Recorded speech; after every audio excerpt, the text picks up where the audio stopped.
Welcome to Rana's Radar, everybody. This is part 2 of muscle car restorations. I'm sitting here with the owner, John Balow. Pleasure to see you. Thank you for being here. Absolutely. I have had a fabulous morning with Dante. There is a grand tour of muscle car restorations right here in Chippewa Falls, Wisconsin, where you can see exactly what happens. It's a must-see video. And as I was walking around, I thought to myself, I need to meet the man behind this, the owner, which is why, John, I've got your time here with me now. Well, it'll be my pleasure to give you a little background. Thank you. Tell me a yeah. little bit about how it all started. It's been over 40 years. Yeah, 40 years. It all started back in 1987. I had a full-time job with Xerox Corporation as a marketing manager and had been with Xerox about 4 or 5 years. I started building building number 1, which is now our metal fabrication building, for personal use. I had been restoring a car or two at home in my garage, and the neighbors didn't appreciate sandblasting. What were you restoring? I was restoring a 63 Plymouth Sport Fury Max Wedge. Pretty special car, red and white interior.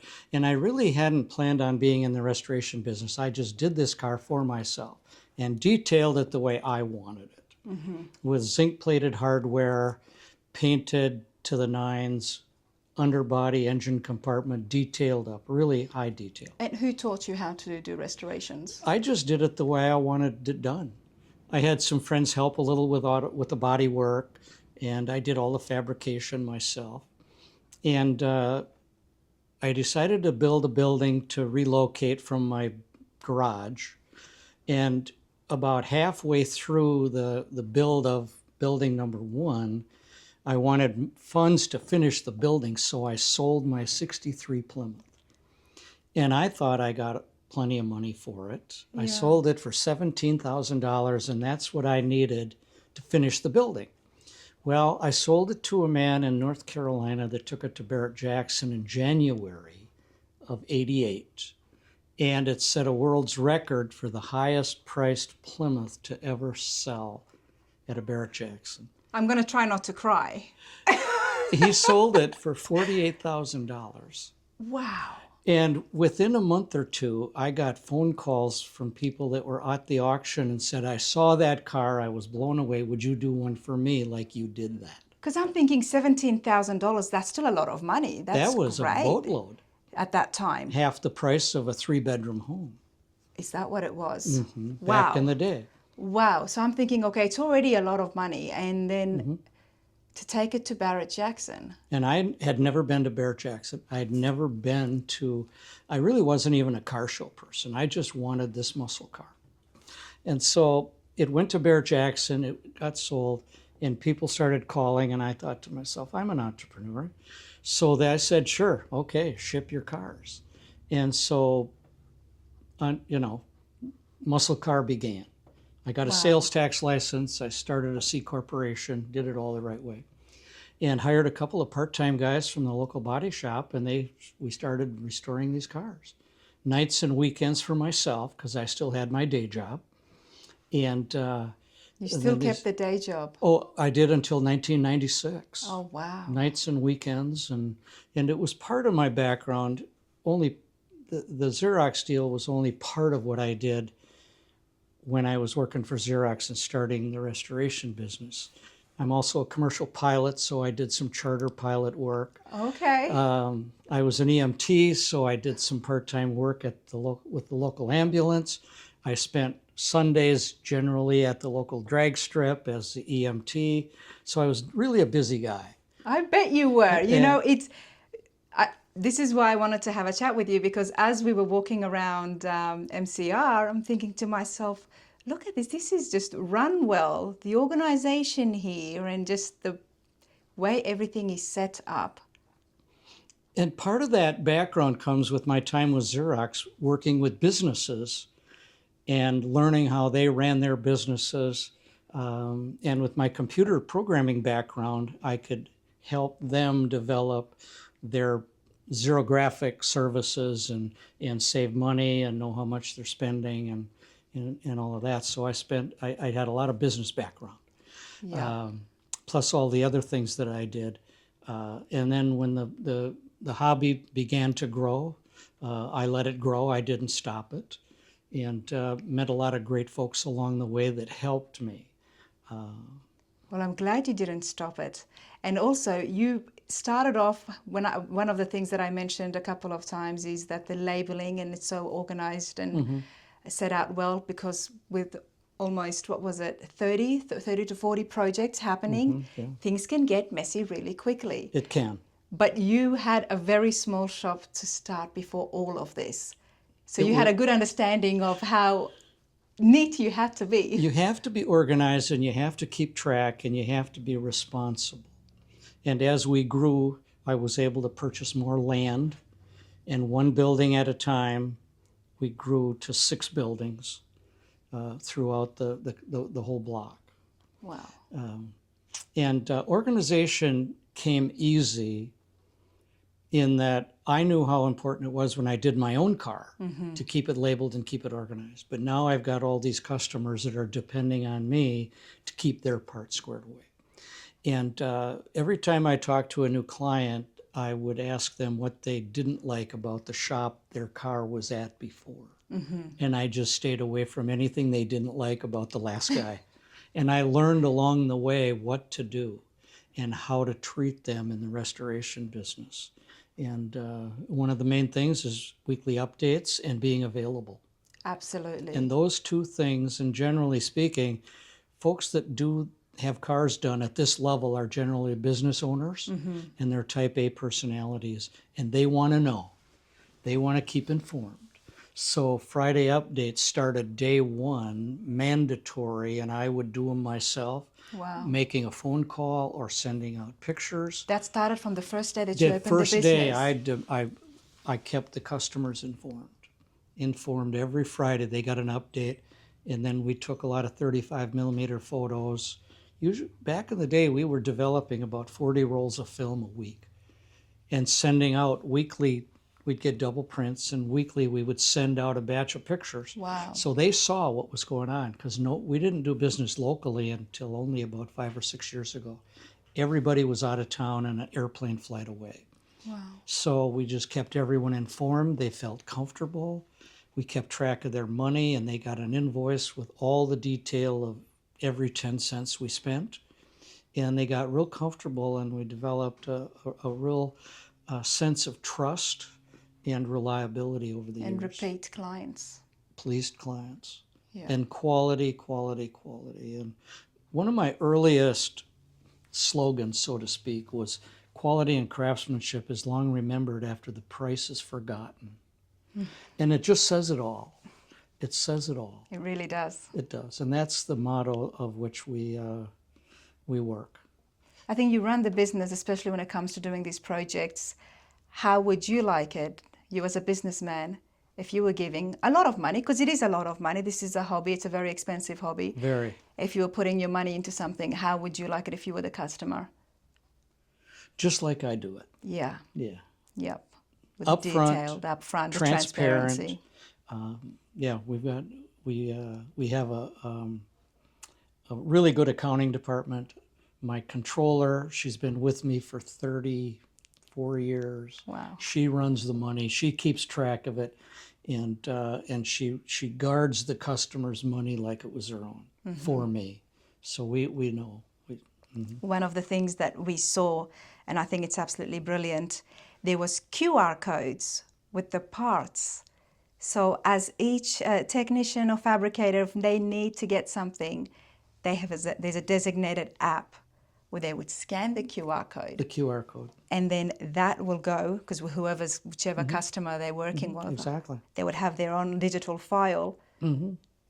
It's, I mean, myself, if I was a customer, that's just brilliant. Oh, well, it's the And you best keep way to track keep of track. inventory as well. Well, of course. And with my computer background through Xerox and prior, in my earlier days, I actually spent some time with Radio Shack selling and installing and teaching desktop publishing, general ledger. VisiCalc was the electronic spreadsheet of the day before Excel ever came around. Yep. And so all of those programs I was really quite good at. And so I knew how to plan, I knew how to keep track of things, and I knew how to run a database. And so it all played into how to run a good business. And this is why it's important for me to bring John here to my viewers, because we do have so many of you who are working on restorations and projects, myself included, at home. It's to take note, because when we walk around, it just looks so simple. And it is, there is work involved, but if you started from the beginning and consistency, And just do it every time. and then everybody would follow suit. And that's because every department was like that. Every department is organized and they know what their obligations are, and we hold them accountable. And I have really good managers in metal, body and paint, upholstery, Yeah. and final assembly. You do everything in-house. Everything but engines. We have a really good engine supplier up in the Twin Cities, Minneapolis, St. Paul.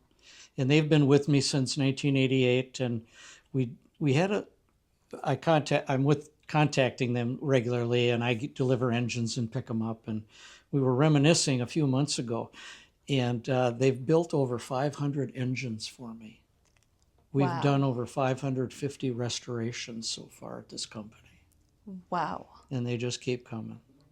There is no slowing you down. Well, we just advertise somewhat on the internet, Yeah. Facebook, and a little bit of this and a little bit of that. And the one thing that has really launched this company is the friends I've met that helped me along the way, and there are many.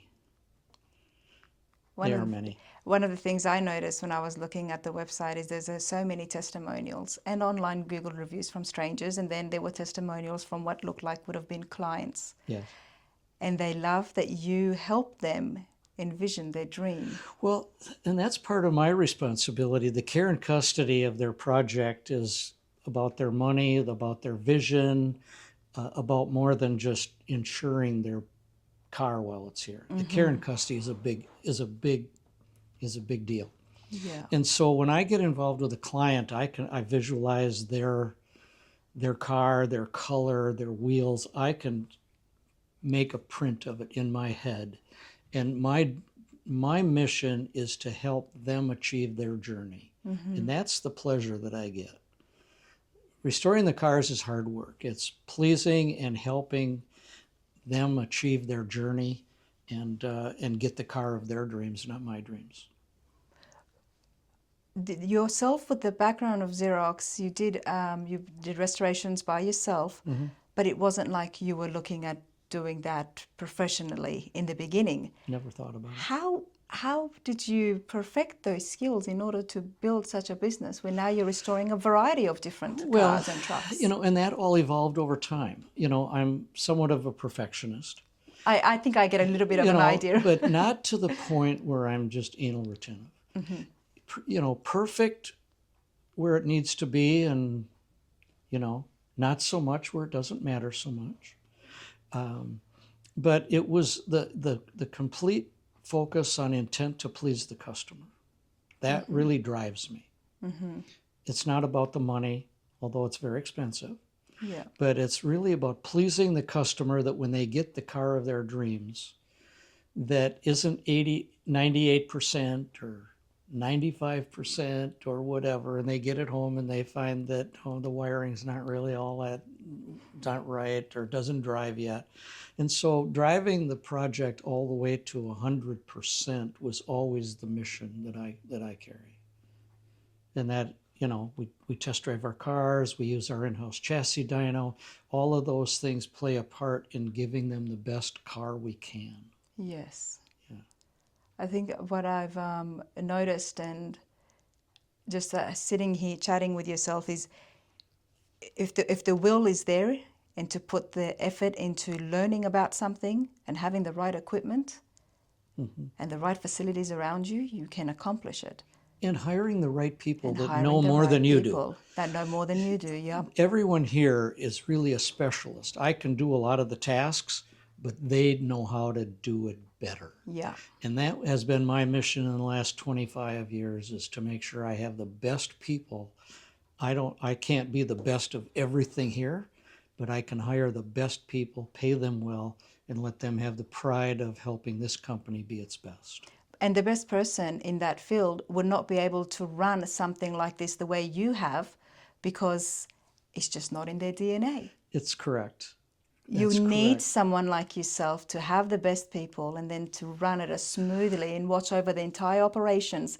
That's when you know you're really getting a great product at the end, isn't it? And I feel the same way. You know, there are some fabulous small restoration shops out there that do really high-end work. Absolutely. Every bit or better than we do. And they started out as a technician. They learned the craft. They never really dialed in on the business side of running the business, and they struggle and they fail. And so I started out as a businessman first and set this up and learn the craft at the highest level. I knew how to do it all early, but I learned how to do it better and more efficiently and higher quality as people have come to work for me, and I've learned from every employee I've had over the years. Love it. Absolutely love it. You're on Rana's radar, John. What is your favorite car? The next one to leave. You know, we've done so many. It's hard to pick them, but you know, they all have an emotional attachment. I have an emotional attachment to every car because of its owner. Yeah. And so, you know, we've done Superbirds and Hemi Cudas and Boss 429s and Copo Camaros and ZL1s. And we've done all of those fancy high-end cars. But, you know, it's the one that the customer gets that he's just so elated. And he calls you up 6 or 7 months after the project, and he's got it home in the garage. And it's on a lift, and he calls you on a Saturday afternoon and says, John, I'm under my car, and I can't believe what I'm seeing, how beautiful it is. 6 months after he got it. He never looked at it 6 months before. Well, he did, but not with really clear-eyed looking at Yeah. how much effort was put in. So it was interesting when that happened a few years ago.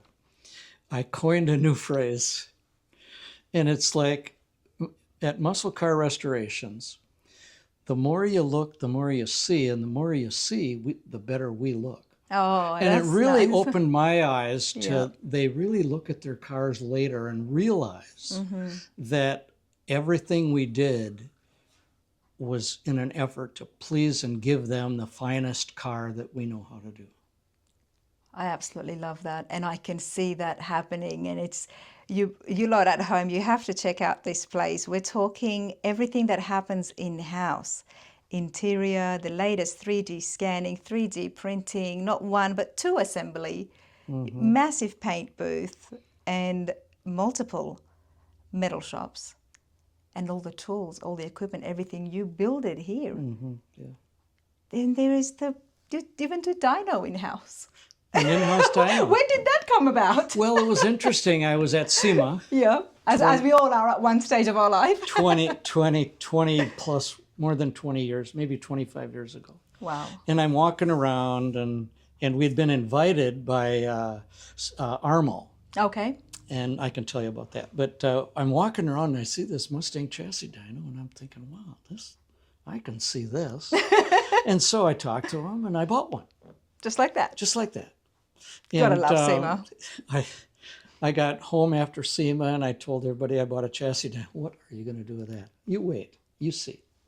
So anyway, we got it, and we've been using it. We don't do any dyno outside our company. But where it really pays off is when we were doing EFI tuning. In the early days, we were using fast, and we had to program, tune Yep. port. And now with the snipers and the things like that, it's gotten easy. But where we really use it today is first startup and first drive. Get the juices going in the car, so to speak. And what we've been able to do is identify, by putting different sensors on the car, to identify vibrations. Wow. So we identify wheel vibrations, axle vibrations. They all have a different frequency. The rear end has a different frequency, U-joints, drive shaft, front pulleys, alternators. All of that stuff has a frequency, and it's tied to RPM. So we can identify when we put all these old parts on a car, that they've got a bent water pump pulley, or And they've this got, is this is something you've programmed yourself? we have a computer that we hook it all up. And yeah, I've got guys that know how to do that. And we hook the cars up, and we actually can identify if that car's got a little vibration. Even if it doesn't, we can identify that it doesn't have much. And you can mimic different road conditions? No, not so much bumps and squeaks. We do Okay. that with road testing. This is just Oh, this is drive. before road testing. Oh This is yeah, what this happens. is right on a still dyno, on the drums, and all the stuff is moving without the road noise interfering. Okay. So once we get that all squared away, we then we're able to go out and get squeaks and rattles figured out as well. It's all about saving the time and just thinking ahead and Well, working smarter, not harder. Leave the car there while it's still in the shop because you've got so many projects. Well, in the winter we can't road test. So And in the winter, we are in Wisconsin. yeah, we got winter, so road testing and driving, because we require a couple 100 miles of road testing before we ship, and the customers appreciate it. And Yeah. now, after about the middle of November, we'll have cars piling up waiting for road testing in the spring, and so we'll take care of it. And part of that whole thing is even our tire balancing system, Yep. which has road force, and it also has within its computer, every wheel we buy, whether it's a high-end custom aluminum wheel or whatever, we put it on our machine, and we can give it a spec. And you'd be surprised how many $2,000 wheels we ship back because they're crooked, and they have a wobble or a little bit of this. And even tires, we have an agreement with our tire people that they ship us tires. If we don't like them, we ship them back, and they'll ship tires until it's round enough that we can actually balance it without a vibration. It makes so much difference. Yes. Driving down a smooth road when your car feels like a brand new car that GM builds, Yeah. and they have a different spec for tires than what goes out to the tire people. Mm-hmm.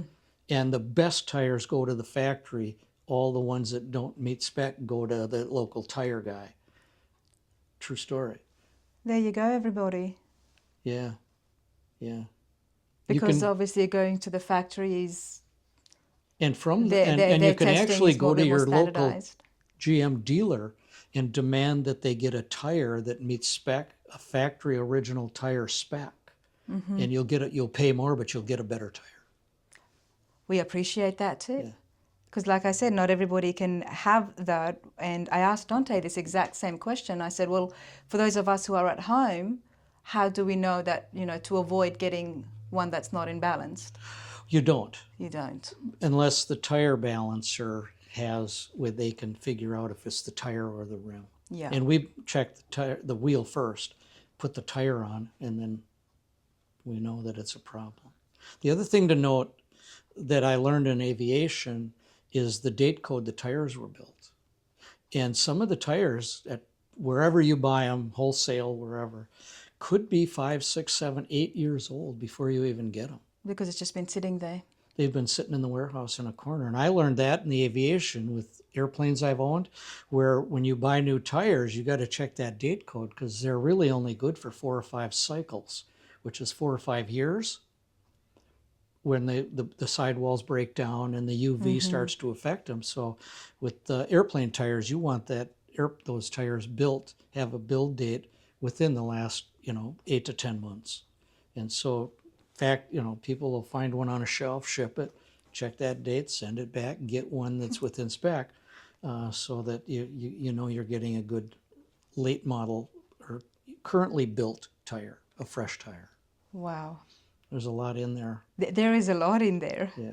There is a lot in there. And I could sit here and ask you so many other questions about, because you would have a lot of things up your sleeve after 40 years and being so diverse with aviation and programming and computers. All of those things have played a part. They And I have. can't overstress the number of people that have helped me. Editors in magazines, people at ARMO and SEMA. And Tell me different about a places. time when you got your first recognition. And that's when you thought to yourself, okay, this is really working out. Well, it really started way back when. Probably in the first real recognition was 1992, We had done a 64 Dodge Polara convertible and won the Mopar Nationals Best of Show and scored the highest gold points ever. Wow. And we were only in business, I don't know, three and a half years. And I met a guy by the name of Roland Osborne. Do you remember Roland? He was the owner and publisher and editor of Chrysler Power Magazine. Okay. And I met Roland, and we befriended me, and he had this little magazine, and I said, Roland, how do I get a car in a magazine? And he said, oh, that's easy, John. Just take some really good pictures and write a nice article, and I'll publish it as a feature. And I'm so, God, I'm not a writer and I'm not a photographer. And I can do everything else, I just can't do those. well, now I got to find one. So I met Mark Elon at a car show in Minneapolis, talked to him, and I said, hey, how much would you charge me to take pictures? And he was a part-time freelance editor or writer and a full-time photographer doing weddings and all that stuff, and worked at a camera store. And I said, how much would you charge me? He says, well, I could probably do a 5 or 6 page feature, do some photos, $300. Yeah. So we did one, and I sent it off to Roland. He liked the car so much that he says, I want some more pictures and some more stories, but I want that car put in front of an old red barn. It was a white car, blue interior. Okay, so anyway, he said, I want to put that on the cover. So Mark came back down and wrote that up, and we went and did some pictures. And so I started that way, and Mark wrote for us for a long time. And then we started submitting to CarCraft, Muscle Car Review, Mopar Action, you name it. Yes, We you were were right shipping up there. stuff. Yep. We were in articles, multiple articles every month, everywhere, if you've followed. So along about 2008 or 9, I built a 64 Plymouth. And Roland had committed to featuring the article, or featuring it in his magazine. And I had called year one, and we'd been doing business with them forever. This was the true turning point that really sent us rocketing. And I called year one, and I wanted to get some free parts. And I got this car, and I got a hold of Pat Staten, who was their marketing guy. And we talked on the phone, and I told him about myself, and he knew that we bought a lot of parts from him. But he said, we don't have a big program for, handing out free parts.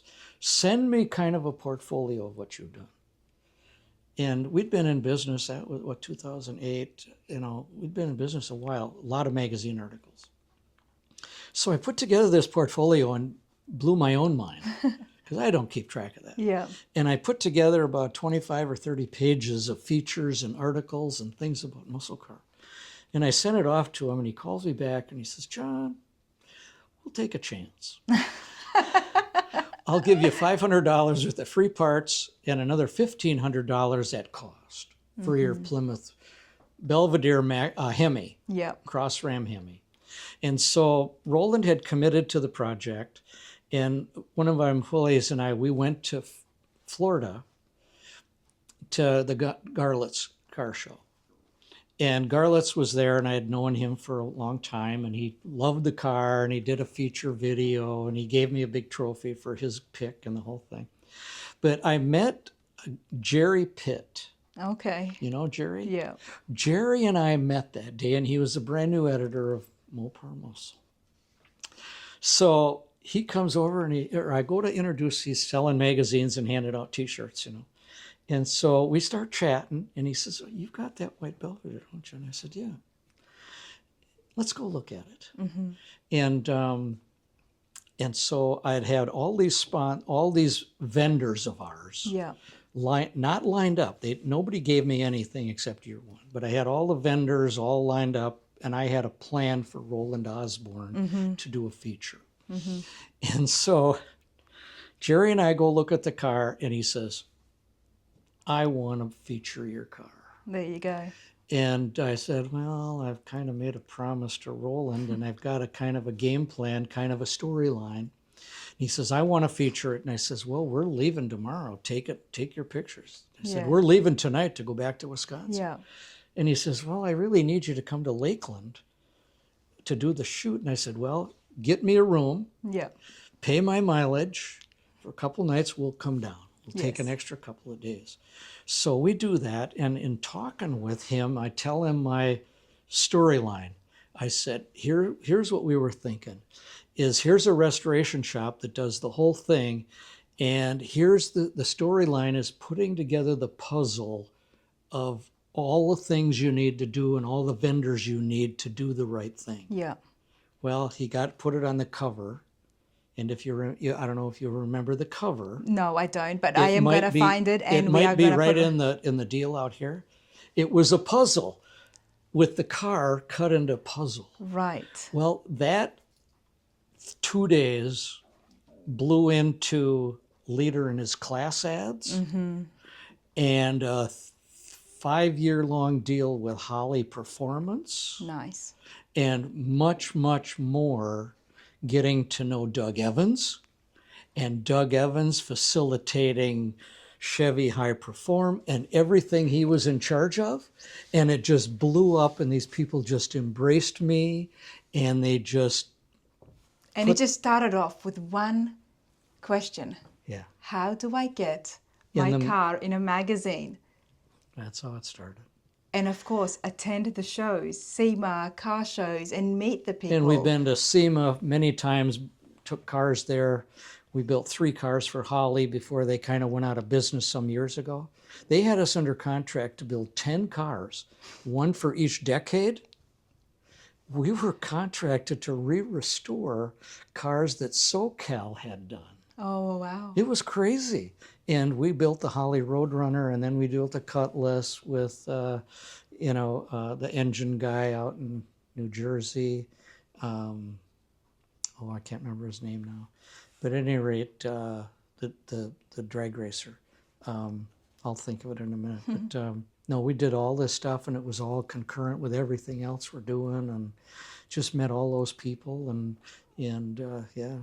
Wow. It was just crazy. And during that time, I How spent some something can time just on the ARMO board. snowball I was into on the ARMO something. board for a while. And so, yeah, met all those guys, Corky Coker, and all the players. And,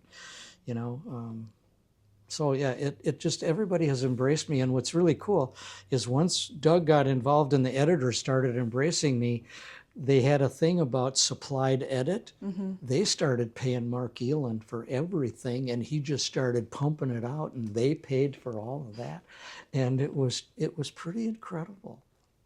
It was pretty incredible. So I can't take a lot of the credit for marketing other than people liked me and helped me. But you took the initiative. I did. You took the initiative, and sometimes that's all you need. Yeah, just ask somebody, how do I do this? Yeah.